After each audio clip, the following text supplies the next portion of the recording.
साल है 1943। दुनिया दूसरे विश्व युद्ध की आग में झुलस रही है। नाजी वॉर मशीन ईंधन के लिए भूखी प्लोएस्टी रोमेनिया में तेल रिफाइनरियों पर बहुत निर्भर करती है। ये रिफाइनरी हर दिन हजारों बैरल तेल बनाती है। दुश्मन की बढ़त की जान है। एलाइज ये जानते हैं और एक साहसी योजना आकार लेने लगती है। दुश्मन की ईंधन सप्लाई के दिल पर वार करने की योजना। ये है दोस्तों ऑपरेशन टाइडल वेव। हवा उम्मीद से भरी है। आगे क्या होने वाला है, इस ज्ञान से भारी है। 177 B-24 लिबरेटर बम वर्षक तैयार खड़े हैं। उनके क्रूज एक ब्रीफिंग के लिए इकट्ठा हुए हैं, जो हमेशा के लिए उनकी यादों में बस जाएगा। उनके सामने टारगेट रखा गया है प्लोएस्टी एंटी एयरक्राफ्ट डिफेंसेस का एक हॉर्नेट का घोंसला, बंदूकों से भरा हुआ और अनुभवी लुफ्टवाफे पायलटों द्वारा गश्त किया जाता है। यह कोई साधारण मिशन नहीं है, यह नरक के जबड़े में एक तरफा टिकट है। ब्रीफिंग ऑफिसर की आवाज हालांकि स्थिर है, मिशन की गंभीरता का भार वहन करती है। हर डिटेल, हर संभव सिनेरियो मेटिकुलसली रखी गई है, जिससे कोई डाउट की गुंजाइश नहीं रहती है। डर और संकल्प के मिश्रण से उकेरे गए युवाओं के चेहरे आगे के काम की इनॉर्मिटी को दर्शाते हैं। वे एक ऐसी यात्रा शुरू करने वाले हैं जहां से कुछ कभी नहीं लौटेंगे। यह ग्लोरी के बारे में नहीं है, न ही यह पर्सनल एक्कोलेड्स के बारे में है। यह ड्यूटी के बारे में है, सैक्रिफाइस के बारे में है, टिरनी के खिलाफ प्रहार करने के बारे में है। एयरमैन इसे समझते हैं। उनकी चुप्पी बहुत कुछ कहती है। वे वह करने के लिए तैयार हैं जो करने की जरूरत है, अपने से बड़े कॉज के लिए सब कुछ दांव पर लगाने के लिए। ब्रीफिंग खत्म होता है और आदमी डिस्पर्स हो जाते हैं। दुनिया का भार उनके कंधों पर आ जाता है। 177 इंजनों की गर्जना सुबह से पहले की शांति को तोड़ देती है। एक एक करके B-24S रनवे से नीचे उतरते हैं। उनके भारी रूप गुरुत्वाकर्षण के खिलाफ दबाव डालते हैं। प्रत्येक टेक ऑफ अंदर के आदमियों के साहस का प्रमाण है, मिशन के प्रति उनकी प्रतिबद्धता की भौतिक अभिव्यक्ति है। जैसे ही लिबरेटर्स चमकते हुए आकाश में चढ़ते हैं, वे एक विशाल aerial armada American air power के ऑ इंस्पायरिंग प्रदर्शन में बदल जाते हैं। कॉकपिट्स के अंदर टेंशन बहुत ज्यादा है। पायलट कंट्रोल को पकड़ते हैं, उनकी आंखें इंस्ट्रूमेंट्स को स्कैन करती हैं, उनके दिमाग आगे के काम पर केंद्रित होते हैं। नेविगेटर्स मेटिकुलसली कोर्स को चार्ट करते हैं, यह सुनिश्चित करते हुए कि बम वर्षक लंबी और खतरनाक यात्रा के माध्यम से ट्रैक पर रहे। इंजनों का ड्रोन एक निरंतर बैकड्रॉप प्रदान करता है, एक लयबद्ध पुल्स जो उनके उपक्रम की गंभीरता को रेखांकित करता है। उन विमानों में सवार हर आदमी इस ज्ञान को साथ रखता है कि यह उसकी आखिरी उड़ान हो सकती है, लेकिन डर एक ऐसी विलासिता है जिसे वे अफोर्ड नहीं कर सकते। वे सैनिक हैं, आकाश के योद्धा, ड्यूटी से बंधे और उस कॉज में विश्वास से प्रेरित जिसके लिए वे लड़ते हैं। बम वर्षक पूर्व की ओर गर्जना करते हैं, उनके सिलुएट्स सुबह में घटते जाते हैं, अपने साथ युद्ध में राष्ट्र की उम्मीदों और प्रार्थनाओं को लेकर। जैसे जैसे बम वर्षक मेडिटेरेनियन के पार ड्रोन करते हैं, घंटे एक अनंत काल में बदल जाते हैं। नीचे पानी का विशाल विस्तार कोई लैंडमार्क, कोई रेफरेंस पॉइंट प्रदान नहीं करता है। नेविगेशन इंस्ट्रूमेंट्स और इंट्यूशन के बीच एक जटिल नृत्य बन जाता है। एलिमेंट्स के खिलाफ निरंतर लड़ाई। एयरमैन अपने विमान के तंग क्वार्टर तक ही सीमित हैं, फटीग से लड़ते हैं और अपने ऑब्जेक्टिव के किसी भी संकेत के लिए अपनी आंखों को दबाते हैं। फिर डिजास्टर आता है। बम वर्षकों का एक समूह, उनके इंस्ट्रूमेंट्स खराब हो रहे हैं, कोर्स से हट जाता है। रेडियो साइलेंस जो मिशन की सफलता के लिए इतना महत्वपूर्ण है, टूट जाता है क्योंकि उनके पाथ को सही करने के लिए फ्रैंटिक कॉल्स किए जाते हैं। जर्मन रेडार द्वारा डिटेक्शन का रिस्क हर गुजरते सेकंड के साथ बढ़ता जाता है, जिससे पूरा ऑपरेशन खतरे में पड़ जाता है। नेविगेटर्स अत्यधिक दबाव में अपने इंस्ट्रूमेंट्स को रिकैलिब्रेट करने और वेवर्ड बम वर्षकों को वापस ट्रैक पर लाने के लिए फीवरिशली काम करते हैं। कॉकपिट्स में टेंशन पैल्पेबल है। रेडियो पर स्टैटिक की हर क्रैकल एंजाइटी को बढ़ा रही है। मिशन का भाग्य अधर में लटका हुआ है, जो आकाश के विशाल एम्प्टीनेस के माध्यम से नेविगेट करने वाले कुछ आदमियों के स्किल और डिटर्मिनेशन पर निर्भर करता है। रोमेनियन कोस्टलाइन होराइजन पर उभरती है, प्लोएस्टी के अप्रोच का संकेत देती है। बम वर्षक नीचे उतरते हैं, टेरेन को गले लगाते हैं, जर्मन रेडर से बचने के लिए एक्सेप्शनली लो उड़ान भरते हैं। हर पेड़, हर पहाड़ी एक ऑब्स्टिकल बन जाती है, एक पोटेंशियल हैजर्ड जो उनके मिशन को एक विनाशकारी अंत तक ला सकता है। लेकिन सरप्राइज का एलिमेंट जो ऑपरेशन की सफलता के लिए इतना महत्वपूर्ण है, खो जाता है। जर्मन्स इंतजार कर रहे हैं। जैसे ही बमवर्षक प्लोएस्टी के पास पहुंचते हैं, उनका स्वागत एंटी एयरक्राफ्ट फायर के एक बवंडर द्वारा किया जाता है। आकाश फटते हुए गोले के एक घातक बले में फूट पड़ता है। हर एक मौत का एक उग्र दूत। लिबरेटर्स, अब सिटिंग डक्स, एक क्रॉस फायर में फंस गए हैं। गनर्स गुस्से से जवाबी फायर करते हैं, डेस्परेटली दुश्मन के बचाव को दबाने की कोशिश कर रहे हैं। पायलट, उनके स्किल्स को सीमा तक धकेल दिया जाता है, घातक फ्लैग के माध्यम से बुनाई करते हैं। उनके विमान लगातार बमबारी के तहत कांपते हैं। हवा कॉर्डाइट की गंध और जलते हुए तेल की तीखी गंध से भरी हुई है। बम वर्षक आगे बढ़ते हैं। उनका डिटर्मिनेशन एड्रेनलिन और ड्यूटी के एक शक्तिशाली मिश्रण से फ्यूल्ड होता है। वे अपने टारगेट्स प्लोएस्टी की विशाल तेल रिफाइनरियों तक पहुंचते हैं, जो अब धुएं और धुंध के माध्यम से स्पष्ट रूप से दिखाई दे रहे हैं। रिलीज का आदेश दिया जाता है और बम नीचे की ओर गिरते हैं। उनका डिसेंट नो रिटर्न के पॉइंट को चिह्नित करता है। Chaos supreme range. हवा इंजनों की गर्जना, विस्फोटों की गड़गड़ाहट, मशीन गनों की गड़गड़ाहट से जीवंत है। रिफाइनरियों से आग की लपटें उठती हैं। काले धुएं के गुब्बार आसमान में उठते हैं। बम वर्षक उनके पेलोड्स डिलीवर्ड अपना एस्केप बनाते हैं।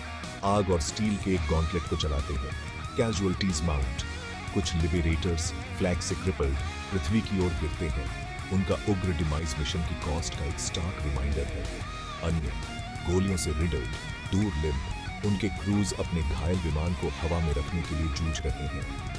प्लोएस्टी के ऊपर का आकाश कार्नेज का एक कैनवास है, जो बहादुर पुरुषों के ब्लड और सैक्रिफाइस से रंगा हुआ है। केओस के बीच असाधारण करेज और सेल्फलेसनेस की कहानियां सामने आती हैं। लेफ्टिनेंट कर्नल एडिसन बेकर, उनका B-24 धधक रहा है और गोलियों से रिडल्ड है, अपने क्रू को छोड़ने से इनकार कर देता है। वह अपने कोर्स को बनाए रखता है, टारगेट पर स्थिर रहता है, अपने बॉम्बार्डियर को अपने पेलोड को डिलीवर करने का मौका देता है। उसका विमान, एक जलता हुआ पायर, कुछ ही देर बाद दुर्घटनाग्रस्त हो जाता है। उसे और उसके क्रू को अपने साथ नीचे ले जाता है। मेजर जॉन जर्स्टाड की कमान वाला एक और लिबरेटर का भी ऐसा ही हश्र होता है। तीव्र फ्लैग से टकराने पर विमान क्रिटिकली क्षतिग्रस्त हो जाता है। जर्स्टाड, हालांकि गंभीर रूप से घायल है, बेल आउट करने से इनकार कर देता है। वह अपने बम वर्षक को ऊपर रखने के लिए लड़ता है, यह जानते हुए कि उसके क्रू का सर्वाइवल उसके अटूट संकल्प पर निर्भर करता है। इमरजेंसी लैंडिंग करने का प्रयास करते समय वह दुर्घटनाग्रस्त हो जाता है, अपने आदमियों को जीवन का मौका देने के लिए खुद को बलिदान कर देता है। असाधारण हीरोइज्म के ये कार्य ड्यूटी और अपने साथियों के लिए प्यार से पैदा हुए उन आदमियों की भावना का उदाहरण देते हैं जिन्होंने उस दिन उड़ान भरी थी। वे रिस्क्स को जानते थे, वे ऑड्स को समझते थे, लेकिन वे परवाह किए बिना आगे बढ़ते रहे। उनका करेज उन लोगों की अदम्य भावना का प्रमाण है जो फ्रीडम के लिए लड़ते हैं। बम वर्षकों की पहली वेव पीछे हटती है, डेवास्टेशन का एक दृश्य पीछे छोड़ती है। रिफाइनरी जलती है, काले धुएं के घने गुब्बार आसमान में भेजती है, नीचे युद्ध के मैदान को अस्पष्ट करती है। हवा जलते हुए तेल की बदबू और विस्फोटकों की तीखी गंध से भरी हुई है। जमीन विमान के मलबे से अटी पड़ी है, लड़ाई की फेरोसिटी का एक गंभीर प्रमाण है। इनिशियल बॉम्बिंग रन, हालांकि अपने टारगेट्स को मारने में सफल रहा, बाद के बम वर्षकों की वेव्स के लिए एक कैओटिक एनवायरनमेंट बनाता है। धुआं और मलबा हवा में ऊंचा उठता हुआ दृश्यता को अस्पष्ट करता है, जिससे टारगेट्स की पहचान करना और फ्रेंडली फायर से बचना मुश्किल हो जाता है। सरप्राइज का एलिमेंट खो जाता है और जर्मन डिफेंसेस अब पूरी तरह से सतर्क हो गए हैं, अगले हमले के लिए तैयार हैं। बम वर्षकों की दूसरी और तीसरी वेव को और भी अधिक डिटरमिन्ड दुश्मन का सामना करना पड़ता है। प्लोएस्टी के ऊपर का आसमान आग और स्टील का एक बवंडर है, क्योंकि बम वर्षक फ्लैग की दीवार से अपना रास्ता बनाते हैं। एक्यूरेसी सफर्स और कई बम अपने टारगेट से चूक जाते हैं, जिससे अनइंटेंडेड डैमेज और सिविलियन कैजुअलिटीज होती है। विक्ट्री की कॉस्ट बढ़ती रहती है, क्योंकि अधिक अमेरिकन एयरक्राफ्ट खो जाते हैं और अधिक एयरमैन वापस आने में विफल रहते हैं। वॉर की हॉरर्स अंधाधुंध हैं। लड़ाई की गर्मी में ट्रेजेडी इंटेंडेड टारगेट से परे हमला करती है। गिराए गए अमेरिकन बम वर्षकों में से एक, इट्स ट्रेजेक्टरी अनकंट्रोल्ड, प्लोएस्टी में एक महिला जेल में दुर्घटनाग्रस्त हो जाता है। इंपैक्ट विनाशकारी है, क्रॉसफायर में फंसे निर्दोष नागरिकों के जीवन का तुरंत दावा करता है। यह ट्रैजिक इंसिडेंट वॉर की क्रूर रियलिटीज की स्टार्क रिमाइंडर के रूप में कार्य करता है। यहां तक कि सबसे मेटिकुलसली प्लान्ड ऑपरेशंस के भी अनइंटेंडेड कॉन्सिक्वेंसेस हो सकते हैं। युद्ध के मैदान से बहुत दूर रहने वालों पर सफरिंग थोपते हैं। निर्दोष जीवन का नुकसान अमेरिकन एयरमैन के दिलों पर भारी पड़ता है। कॉन्फ्लिक्ट की भारी कॉस्ट का एक गंभीर रिमाइंडर है।